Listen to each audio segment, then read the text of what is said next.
这么少人，那我觉得马来西亚的第二家还是属于失败的计划啊。你希望一个什么样的外国人来？你不希望一个什么样的外国人来？你要听真心话吗？当然真心话了。东南亚嘎腰子，东南亚嘎腰子，他把东南亚当成一个国家，因为他会聊很多来自马来西亚，马来西亚的数字是蛮高。这个，但我觉得如果是买物质的话，应该啦，因为毕竟马来西亚也不要太过低姿态啦。这样你既然要来马来西亚，你一定要 contribute 一点点啦，因为我们不先进，我们出门要驾车，我们的地铁不是很好，我们没有高铁 ，OK， 所以你是第一代客人，真的，欢迎我们的第一代，我们又见面了，两个大男人啊，在家里面串访到你的家里来了，没关系，我觉得是好事来的我对你上瘾了啊，我也非常欣赏你。好，然后我们就今天的我们谈一些什么啊 ？MM2H 哦，现在很火热，对，它现在目前细节还没有完全出来，对，其实有了，但是是马来文的。好像是不太愿意给游客看，因为是马来文的。官方的一般上是从马来文开始，然后过后就去翻译成这个英文，还有这个中文版本。当然，我们最重要的话，马来文版本跟英文是非常接近的。华文的话，可能有些它的翻译可能会有一些出入。就像之前买房就犯错。其实这点我也是觉得有一点。对那些之前买房的那些朋友，就好像我们有一个来自英国的我看到 Romet。OK， 他买了房子了，他买了 Desa Pasidi 的应该是 Park Digits， 我不晓得这方面可能可以通融吧，因为马来西亚都可以这样子的，好好跟政府谈，可能还有机会的。我相信这种情况如果发生在上海没人会通融的，他会说规则就是规则。对，但是在马来西亚就不好说了，毕竟马来西亚的国情啊，人情社会，对，真的人情社会，所以我相信可能有的，就我们出去见不同的人嘛，对，很多人都会说。哎呀，你是中国人啊？哪里来的啊？来干嘛？我说我们 MM2H 来住的，来着的，来退休的。然后他会说MM2H，但是被问多了以后啊，我首先第一个问题我就觉得很奇怪，就为什么大家都知道 MM2H？ 因为不是政府每一个 policy 每个人都知道的。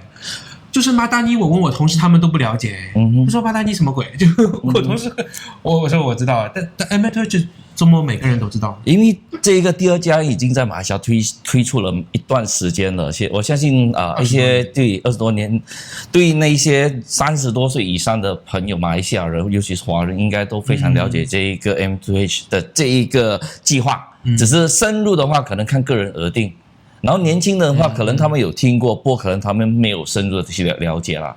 所以对于一个华人来讲，其实我蛮希望这个计划能够走得越来越好。当然，我们也希望这个计划能够帮我们引进更多有素质、有钱的人，全世界各地的人。你觉得这么多年，你有认识一些 MM2H 的外国人吗？有都是什么样的人？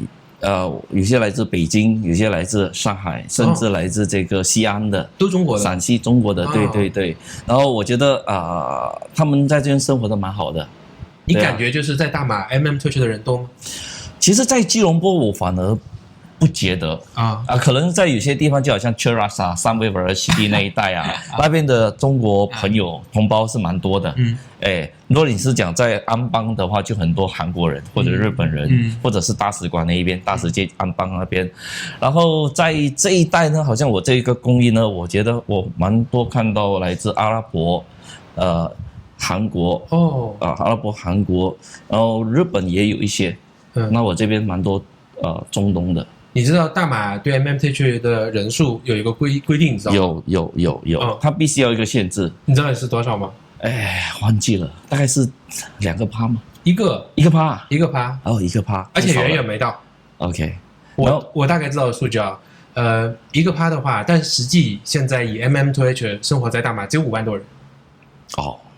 不多不多了，就是离这个 limit 还差很远。对，所以说如果是做这个 MM2H 的这个班底，我们讲 project 的这个 team 来讲，应该是失败的了如果是身为一个管理层的话，他们是要被 curious 的了，到底你们的问题在哪里？再搞多3倍的钱来。对，因为对我来讲，这个 MM2H 是对马来西亚是一种赚取外汇的另外一种的一一个方法。有这个目标嘛？其实旅游部其实有这个目标的，对5000亿马币啊。对，然后当然从以前早期的第二家园到现在，它不断的在提升，尤其是最近这1-2年，它改变的非常多，所以变成很多人对这个第二家园的变动太快，它的那个变化的速度太快，而产生了一种害怕的心理。这个 room 是巨大的啊。题外话啊，你知道在东马也有自己的 MM2H 吗？现在变两个，两个沙捞越。对，2007年到2019年12年，你知道有多少人申请了东马的 MM2H 吗？这我倒是没有研究。1121份。才这么少？OK， 我还以为这么少人。不到吧？那我觉得马来西亚的第二家园还是属于失败的计划啊！你应该敞开大门，让一些有素质的人，这个我还是强调，有素质、有钱的人，就像新加坡嘛。我为什么这样讲啊？就是在讲害怕的同时，是不是也要先看一下数字，对吧？就像你讲新加坡这么小的地方，它不单单是对外来、对移居过来、对 PR、对国民申请，对，都有一种更加包容的心态。但国情不一样啊，我们要讲回来。对，其实如果你说马来西亚跟新加坡，其实我们是没有什么差别的。尤其是柔佛州跟新加坡，是完全是非常融合的，所以我看新闻也是看新加坡的新闻的，我没有看马来西亚新闻。在那早期马来西亚新闻是很少去看的，因为那数字真的是没办法比，所以我看的新闻，甚至我唱的国歌也唱去。这个说没有，马来西亚国歌我们在学校都是照唱的，只是看电视节目的时候，你新加坡节目它的电视台当它开始有节目起播的时候就播国歌的，所以我们为了看那个节目呢，所以时间是守在那边，他的国歌就播的时候我们跟着唱。所以当然我们唱也是跟着唱的那种，没有就是说我是新加坡公民，没有，就是讲我们从小就看新加坡节目长大，所以柔佛州的人南至新山，北至大概麻坡这一带或者东甲，我们都可以看到新加坡的节目，所以变成讲我们从小就跟新加坡是完全是很融合的。我其实就是问这些，就想问你，你觉得就作为一个普通的大马国民来说，你觉得 MM2H 对大马的意义是什么？你刚刚其实有提了一点，然后我不知道你们是怎么看，就不需要读文件啊，不需要了解政府怎样讲，就老百姓就好像你是在做个旅游业一样，它跟旅游业是一样的，只是不一样的就是说，我们希望这些人能够居留在马来西亚时间比较长，他能够给马来西亚短期间带来一笔钱，因为你们的钱必须存在我们的银行嘛，然后对于国家来讲，你无形间你就多了一笔外汇存在马来西亚的，当做 national deposit 都好，对不对？当然过了一段时间，1年后你就可以拿出来了，大概50%。然后现在新的条件来讲，就是你一通过过后，你马上就可以拿出50%，因为他给你拿来买物资嘛。所以我觉得多多少少对马来西亚来讲都是好的，因为外汇储存的话也是一种很好的一个对马来西亚这方面的一个帮助嘛。所以然后赚钱的话，因为毕竟你们来到马来西亚，你们就只是消费嘛。对。因为现在的除了这个白金，你才可以做生意或者可以打工。对。然后其他的黄金跟这个白银是完全不能够。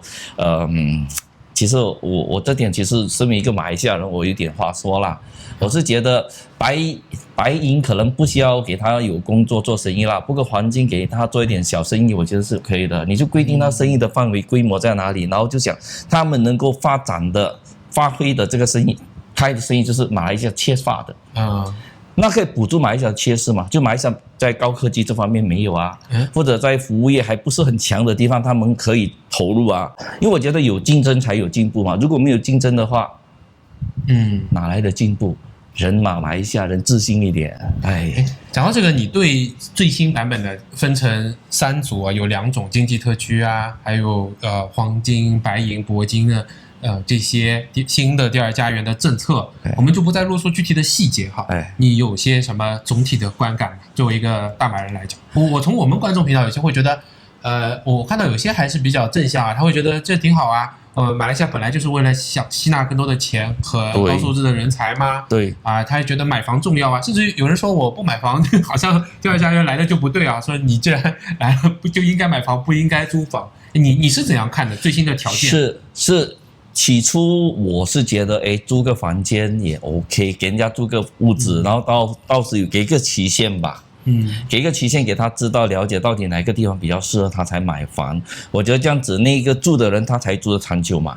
如果你的时间太过匆促的，就太过紧促的话，就讲你一来的时候你就要买屋子的话，那他们就要用现在目前就好像中国可能要就30天的时间你才旅游的那个签证进来嘛，这免签，不过可能就比较急一点啦。但我觉得如果是买屋子的话，应该啦，因为毕竟马来西亚也不要太过低姿态啦，这样你既然要来马来西亚，我们就你一定要 contribute 一点点啦，因为毕竟马来西亚也算是一个非常棒的国家，因为全球居住来讲，它在 top 5里面了，所以是蛮强的了。而且对一个想要生活的人，我觉得马来西亚其实是一个很好选择啦。所以买屋子也支持一下马来西亚吧。然后我像是白银的那个60万，我觉得还可以接受得到。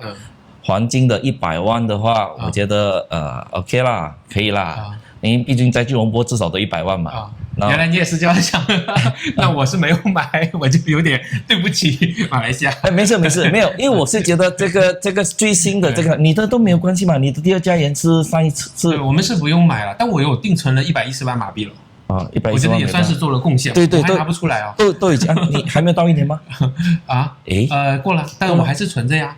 OK， 这样没有用到就放住吧。反正都有利息可以拿。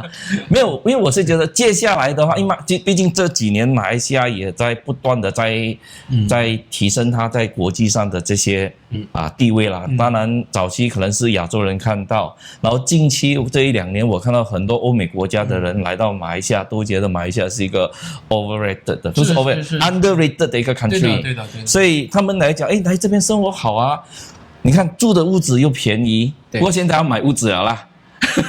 之前可以租那个 condo 还便宜，现在可能要买屋子，可能是造成他们有些的一些负担。不过我觉得，我要的是有钱的人啊，我要的是有素质的人啊。如果比起邻国新加坡的要求就比较更高了，就高不可攀了。然后比起泰国的话，的确泰国可能现在比我们来的低，当时看的低啦，迟早也会调啦。我相信迟早。已经调过一次了，对，那个精英签证。对，他调过一次，不过现在马来西亚就调高一点点。对于一个国家来讲，它也不差嘛。不过泰国的话，就是你去旅游是很不错的。当然它的食物好吃，不过每天吃的话，你会。肯定会腻，会，因为它的食物的确不像马来西亚这样这样多样化，然后它的语言就是最大的问题了。所以你觉得可以买个屋子，这个对经济是有帮助的，但是不要很急着买，对不对？对，我觉得不要很急着买。如果是真的政府是说你一来的话，你必须要买那给一个期限，我觉得这样比较好，就给一个半年还是1年的期限给他们去选择他们比较适合住的地方，因为我觉得也要给人家一点时间嘛。如果是没有给一个时间，他买错屋子怎么办？当然，如果真的有心要买的话，买一些人气比较高的地方，因为你不会亏不要买一些就是太偏远的地方啦，或者我们在马来西亚的华人有一句话。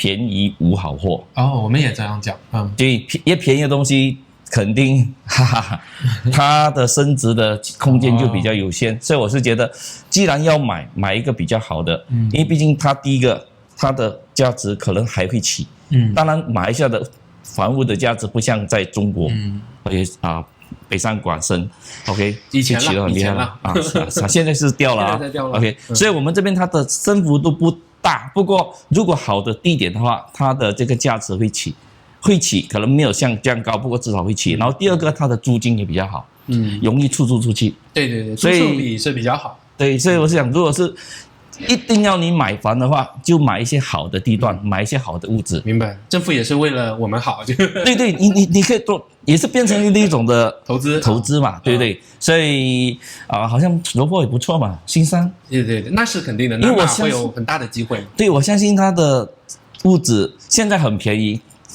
我觉得接下来会越来越贵因为呢，我们的最高元首来自柔佛嘛，它有5年的时间。所以这5年时间，我相信这些柔佛的这些企业的发展或者那一边的基建也应该会提升到很多。对，而且这个经济特区 SEZ 的这个想法，好像也真的是慢慢到了快要成熟、要脱出的时候了。毕竟我们都讲了很久了，香港当初是很繁华的一个城市，然后深圳早在20年前还是一个渔村，是你看这段时间深圳变成是中国一个非常非常棒的一个经济区，而且非常高科技的公司都在那边成立，对不对？所以新山就跟新加坡也差不多是这样的一个命运。我觉得这样也好啊。就如果你去买房是出于看重马来西亚的投资价值，对那么有可能对他来讲也是好事。但是我希望呢，就是对马来西亚的房产价值，尤其对南马的一些未来发展的价值，要更多的介绍，要更多的向外宣传才行啊，不然知道的人少，他也很难理解这样的价值吧。所以我们下次去南马去 explore 一下，一定要啊。对，因为我发现之前很多人去拍都跑进那个森林的那个公园那边拍，那一般上都是一面倒的在贬这个计划，因为他们都是拿到碧桂园来谈嘛，所以我觉得碧桂园早期都做得很棒嘛，然后在马来西亚又有跟很棒的一些合作。我不讲谁了，就是合作在这个发展上，我相信，如果他在品质方面有好好的控制的话，然后他在建筑这方面的规划也照他所呈现的是这么棒的话，我相信这个地方肯定好。第一个，它靠近新加坡，然后迟早新加坡人想要养老的话，过一条桥就到了。已经好像有不少，对，已经很不少人过去了，所以我相信。新山肯定是一个很有潜能的一个城市。你这样讲会不会有人说你是中介？我不是中介，不过如果是讲中介要找我可以啊，愿意打钱的话，我愿意找杨哥，愿意把钱打给我的话，不要找我，不要去没关系。如果是真的是不错的话，威廉我也带你进来，因为我觉得我觉得这种东西我们不排除。OK， 虽然现在我不在乎这一点，不过如果是真的，到时真的是有钱送上门，你不要吗？你先拿。好，杨哥，那你觉得就还有个规定是10年内不能卖出，然后呢，你只能 upgrade， 你觉得这样也 OK 吗？我觉得如果你是国家政府的话，如果那些人来买屋子然后卖，马上就卖，你会觉得怎么样？那肯定变炒房了嘛。对了，所以我是觉得是可以的，因为你的屋子你没有住，你可以租出去啊。所以我说要买屋子就买好的地段。因为你租出去，然后你就自己去租一间靠近你儿子的学校。如果你是打算有陪读孩子来读国际学校的话，那我觉得也没问题啊。你就买的那个屋子，不过那屋子是当做来租出去的，因为它有好的价钱，另一方面它也可以保值嘛，有升值的空间。然后你自己可以租一间你觉得靠近你方便你的地方，可以啊。那前提是整个马来西亚的房产市场来看的话，这个几年是有在其实升值吗？我听到不同的说法。疫情的时候它已经有掉了，不过好的地段的屋子升值就好像 Desa City 还有一些很好的地段好像Damansara或者是在三位这一带有些屋子的价钱都在一起所以我觉得我们都可以达成一种共识。虽然我没有租房我也不太虽然我是租房我个人是不太喜欢买屋子的，因为我觉得那个投资比较大但你是觉得来马来西亚应该买房，但我觉得我们可以达成一个共识，就是我们回头来看，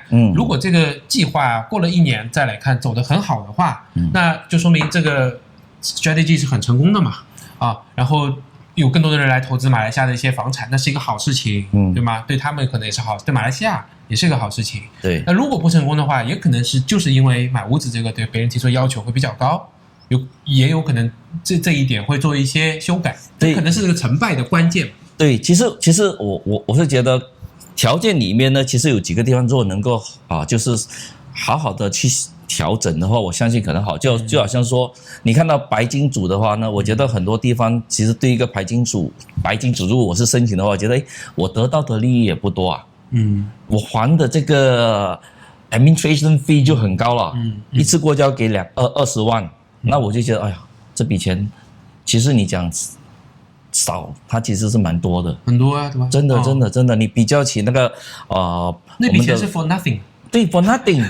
如果这笔钱还有利息拿还无所谓，就放在那边当这个 deposit 就可以。不过那笔钱是当做建筑去了的所以我觉得这笔钱来讲，其实是我为什么要放这么高呢？你给这么，如果他们是有钱人的话，他们来到马来西亚，他们的消费肯定更高。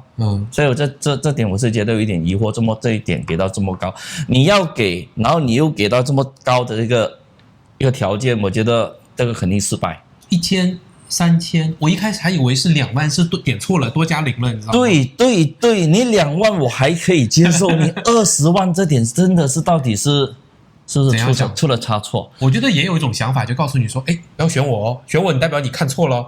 不是，马来西亚还没有到这个地步，就好像你刚才已经分析了，马来西亚的这个 M2H 到现在目前真正申请到的人数其实也不多，还没有达到我们的1%的那个这个 target， 所以我觉得这点真的是在做这个第二家园的这些负责人，你们真的要去想想看一下，如果你是一个美女的话，君子好逑；如果你是一个普通的话，那是不是美女我们就要拿来看了？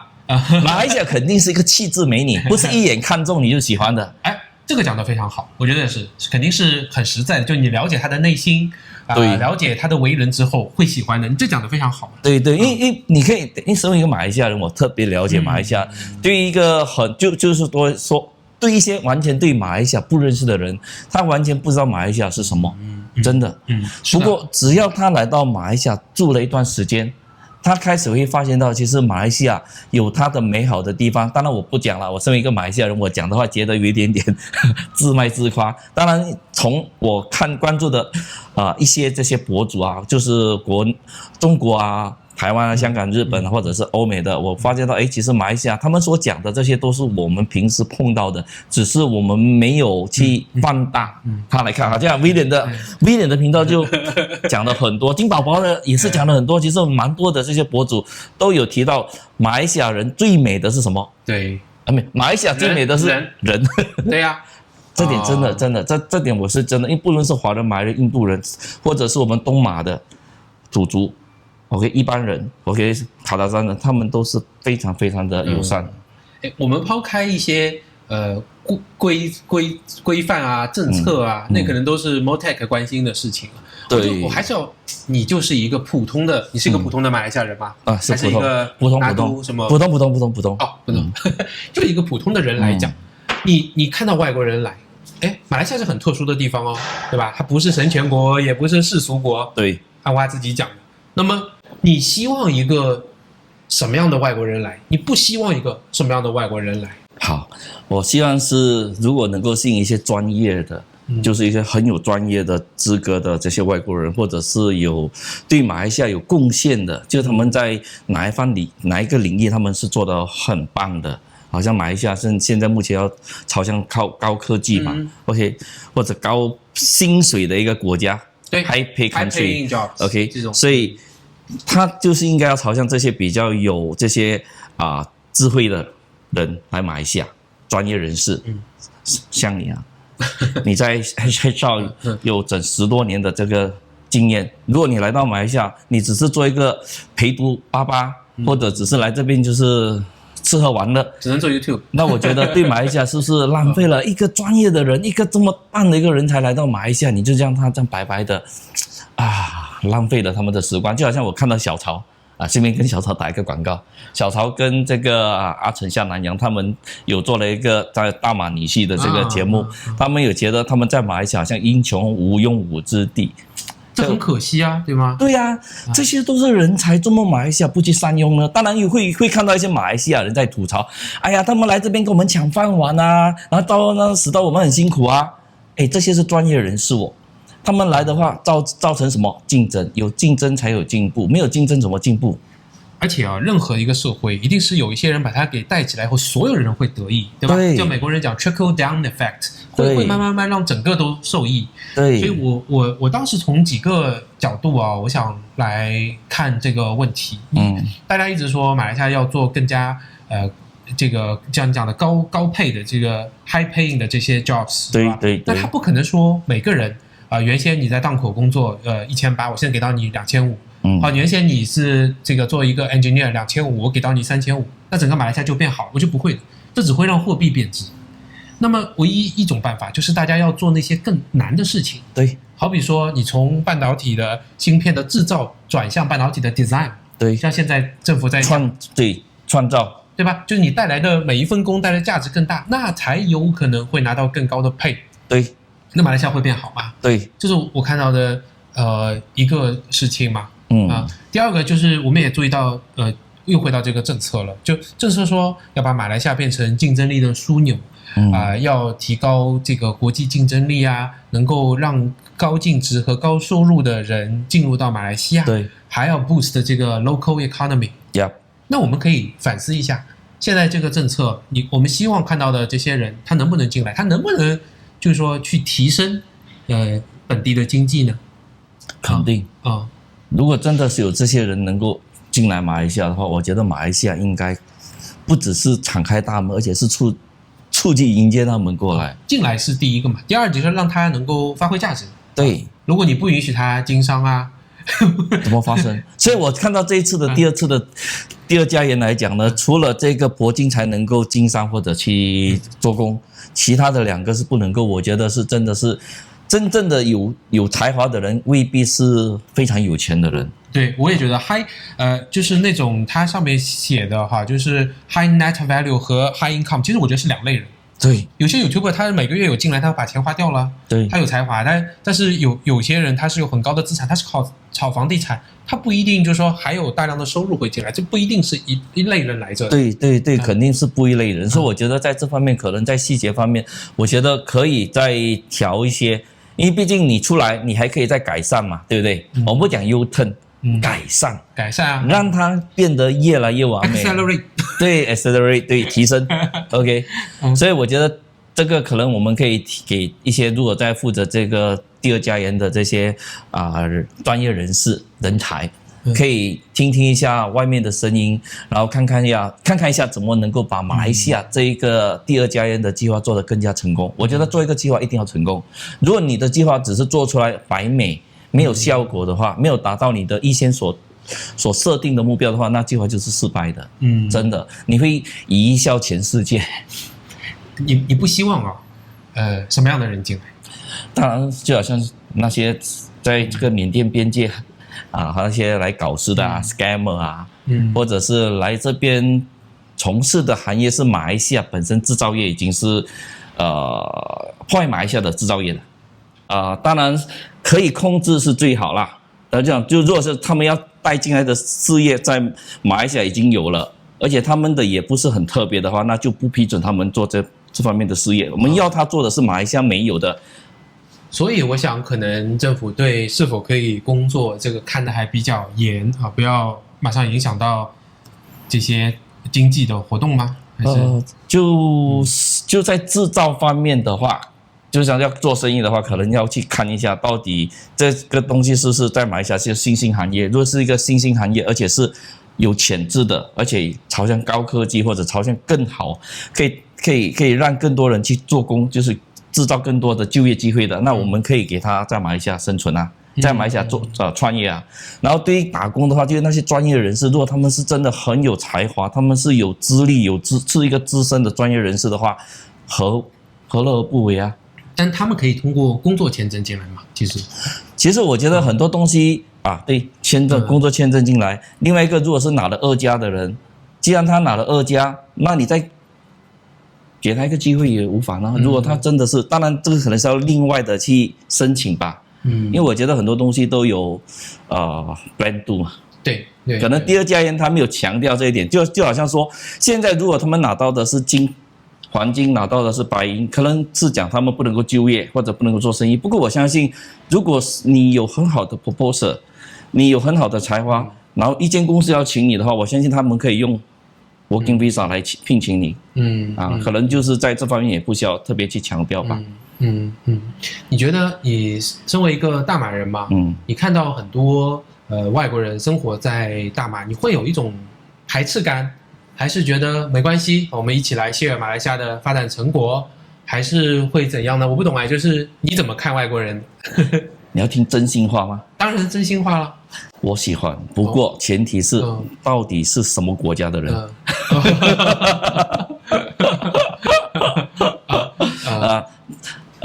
毕竟有些国家的话，那边的人可能比较极端，或者他们那个国家本身都非常乱。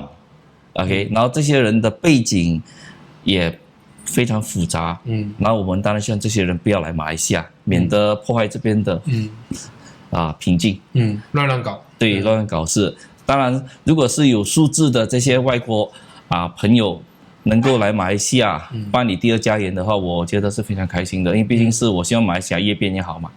然后现在目前马来西亚呢，我会看到是，以前我们的外劳是超多的哦。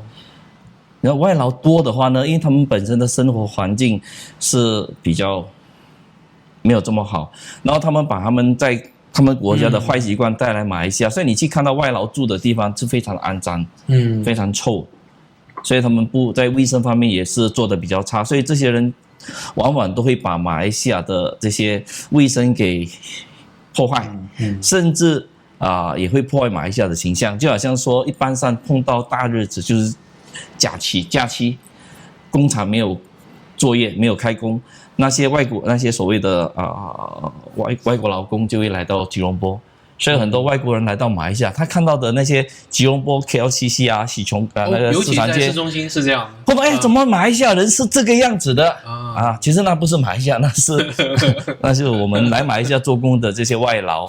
当然没有这些外劳我们也是要感激这些外劳啦，毕竟他们也是为马来西亚做了一部分的这些贡献。只是讲他们可能在不好的，就是他们把他们那边的不好的习惯，带到马来西亚，20到马来西亚可能这个它的卫生方面清洁度方面可能会稍微有些影响啦。不过我觉得最近这几年马来西亚外劳的数字也有在提升我觉得可能和马来西亚自己不同的产业阶段和经济发展阶段，那你能够吸纳什么样的外劳和吸纳多少外劳，实际上是要有一个配套的关系。为什么？因为你就看新加坡，我知道它1/3是外劳，但大家不会有太多这样的一个印象嘛，因为他外劳很多来自马来西亚，马来西亚的数字是蛮高的。这个就漏进去了。因为什么？因为毕竟是我们的这些生活方式，新加坡人跟马来西亚的生活方式是非常接近的，甚至是讲没有什么差别，是，只是就是那个你的国家的差别而已，所以我相信是没有太大问题。但最近这几年也来了非常多，新加坡来了很多菲律宾印尼或者是中国或者更多外国的朋友都在新加坡就业。然后新加坡是蛮多的马来西亚的所谓的马劳，不过这些都是蛮有专业人士的，都蛮专业的在那边。我好多朋友当初从马劳变成那边的老板都有，从马劳变成那边的高层都有。所以我觉得也是要升级等到这个经济产业发展很好的时候，来的人也会变好，这应该会是配套。对，我觉得这方面是好。我相信可能这一次的这个条件的话呢，我觉得是有些地方我是赞同，不过有些地方我是觉得可能要调一下，做一些这个调整。在细节方面，可能他们必须要有一个更好的规划啦，不要给人家觉得马来西亚所做出来的东西，用了几个月所酝酿出来的第二家园吃到来还是这样子。哎呀。其实我建议出都出了，就坚持下去，跑满1年不然会显得朝令夕改给人观感更不好。你照跑，不过你细节方面你做一些，一定要很谦虚的去听一些声音。对，真的应该要听。我觉得这一个计划出来的时候，之前是不是应该有选了一些比较就是在马来西亚住的那些现有的第二家园的人或者一些马来西亚的专业人士去了解一下。debate 一下嘛，讨论一下嘛。制定政府的人心里肯定也很苦他要权衡多方的利益，都从政策就看得出来啦。杨哥，我也还想了解因为你大马人，你觉得一个人他OK 成功拿到 MM2H 之后，进入大马生活，你会对他有些什么建议呢？建议，你好比是主人嘛，我们好比是客人，进入到马来西亚，你会建议他哪些要哪些不要呢？ Do's and don'ts 会有哪些？ OK， 然后我是建议他刚开始来到马来西亚的话呢，他本身就是放下他的身段，就像来自发达国家的朋友，或者先进国的朋友，或者一些比较低下层的国家的人，你就不要去用你的国家的标准来看待这个国家，你就融入这个国家，融入这个国家，然后最简单的方式就跟这边的人当地人做朋友。因为呢，很多人他们来到的时候呢，他都是跟自己国内的人抱团。会是。对，如果你抱团的那些是有经验的、很不错的，那可能你在马来西亚所体验的是很不错的一个经验。如果你碰到的那个是每天在抱怨，那你来到马来西亚，你就被 negative 了，你就被他们所影响了。对的，所以我觉得跟本地人交朋友很重要。是，然后本地人呢，马来西亚很大，不只是在吉隆坡。对，也不止在槟城，也不是在槟城，也不是在新山，马来西亚还有很多地方，大城市、小城市、小市镇、小乡村，那边的人都可以你们去认识。我相信，越城市的人呢，可能就会比较没有这么 friendly， 不过在马来西亚也是 friendly 啦。马来西亚是 friendly 起跳的啊，开始。对，越偏僻的地方的人是越 friendly 的。是，这没错。这个是真的不用担心，而且马来西亚没有该鸭子，放心。对，这个是瞎说的，我觉得完全是瞎说的。对，因为他们其实很多人就。因为我发现这很多讲的都是中国的啦，东南亚嘎腰子，他把东南亚当成一个国家。这个我知道，真的是瞎说啊！而且很多，尤其是在中国，因为中国，它是个单一民族为主，对，所以生活久了，他都会不知道外面的世界会是什么样的，就容易变成井底之蛙。然后当然来到马来西亚的话呢，可以的话，除了融入这边的人，也尝试这边的饮食习惯吧。就不要把你那一套带来马来西亚，这是很好的一个建议。尤其是当你的胃吃得很爽的时候，你的脑袋也会很爽，就会很喜欢这个地方。对，因为马来西亚到目前为止，你讲它食物肮脏的话，暂时我是很少看到了。就算马来西亚的这些小档口。都清洁度这方面都还蛮不错的，因为政府在这段时间都会去抽查的。是除非是真的你运气不好，那我就没话说了。我觉得东南亚的清洁程度都 OK 了。对，都不错了。就算在泰国的话，它的街边小吃都非常的清洁的除了有些地方啦，好像孟加拉，柬埔寨柬埔寨还好OK， 柬埔寨还好，我去的时候我还觉得很 surprise，还不错。孟加拉、印度这样子的，可能印度有些好的地方，也有一些街边的，你看到的时候，你敢去尝试吃，我给你一个赞，真的，我真的不敢，因为我不错，好。你从饮食融入大家，到处跑，非常好的一些建议。然后这边的文化马来西亚的文化可以多去接触，因为尤其是对于不只是中国，就算是香港、台湾的人来到马来西亚，都会被马来西亚人的华人文化给惊讶，这也是我最大的感受。对，而且当你了解到这些饮食、人、文化之后，你才会知道马来西亚真正的价值，再去考虑要不要投入这么多。你只是从金钱的角度比较，你就会拿马来西亚和欧洲和日本去比较，但是你要知道你得到的是什么，对，想法会有不同。对，那我是建议他，你去看金宝宝，今天是6月几号？今天是6月18号吧？18号，他今天上传的影片，你看那些住在马来西亚整7、8年。9年甚至10年的人，他们在马来西亚为什么会继续住下去？因为在大马，他们感觉上真的是生活开心，就是这么简单。马来西亚能够吸引人的话，就是他在这边，你不会有很大的压力，然后你也会生活得很开心。这点其实是最大的卖点。我讲马来西亚什么东西都没有，我们不先进，我们出门要加车，我们的地铁不是很好，我们没有高铁。OK， 我们去一个州到一个州，可能还要坐飞机不过这边生活得很开心，真的。身为一个马来西亚人，我们很自豪，就是很开心。我在这边出世，我是第3代，然后我看到的都是美好的。我是第1代所以你是第1代，第1代客人，真的，欢迎我们的第1代。所以你看，我们在讲 MM2H，那你再想想看，我们聊的内容是什么，你就知道。其实马来西亚是否欢迎 MM2H 的人，对他什么态度？从你讲的就已经看出来。第一，为马来西亚自己感到自豪。对。第二，你讲了这么多，就是对这些要移居过来的人是一个欢迎的态度。对。其实我都听得出来。对。真的，我是很欢迎的，因为我觉得马来西亚的人口还不是很多，3000万而已。其实我们在早期在老马的时代他是希望能够在2020年的时候，好像7000万人口。哇哦！你看，那就要达到泰国的这个水平。对啊，我们都没有我们2024年了，我们才3000多万而已、啊。而且我告诉你哦，照现在这个程度啊，到2040年，华人的比例会降到20%以下。对。所以像我来也挺好的嘛。是，对，我鼓励那些可以来马来西亚找马来西亚的女孩子啊，找马来西亚的男孩子啊，跟他们结婚啊，然后为马来西亚多做出贡献啊。当代娘惹。对啊，我觉得真的也不错啊，因为我觉得马来西亚就缺乏这方面，鼓励这个多生产。对呀、我觉得是好事来的。好，我们干一杯。来干一杯。